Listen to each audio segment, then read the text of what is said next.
kabayan, dito na naman tayo. Punta na naman sa trabaho. Ngayon kasi gagawaan nila ng gawin nila ng mga building. Dito na ako maglakad kasi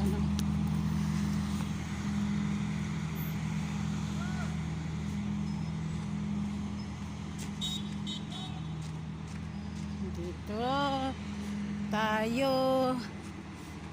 Ay nako, yung batong dinadaanan ko, sus, dito tayo.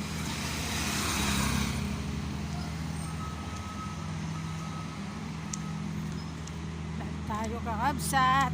Good morning kayo dyan. Papunta naman sa trabaho.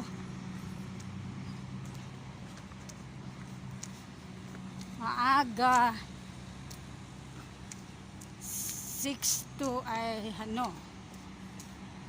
ang trabaho 7 to 3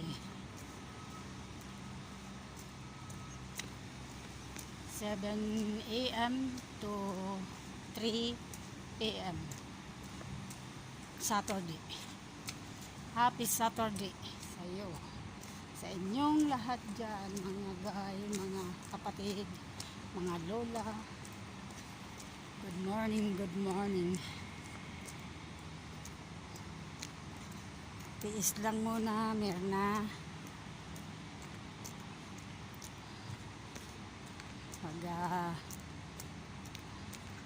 Pagpalain kayo ng Panginoon, may pera ka ng marami, uwi ka na, for good na.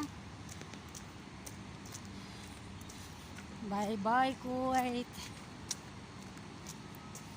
Iwan ko sa inyo, baka gusto nyo pa ako, hindi na, matanda na ako, pag for good na ako. Kung bibigyan pa ako ng Panginoon na lakas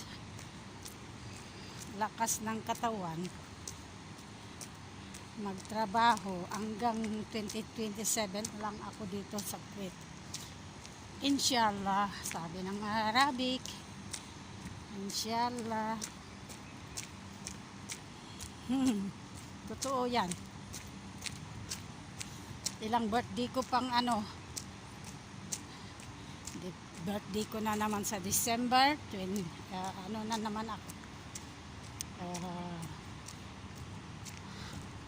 Alhamdulillah 58. Magsi-senior na ako. 3 taon na lang senior na ako. Inshallah uwi na ako.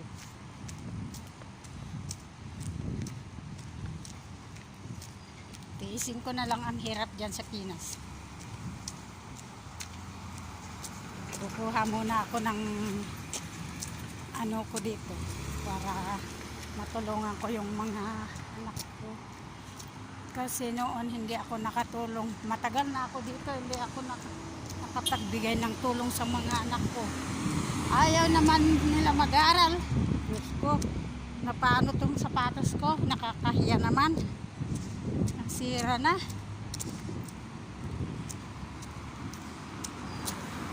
Sira na yung sapatos ko dong. Sira na.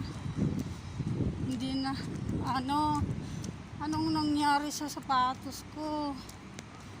Natanggal yung takon. Nakakahiya naman.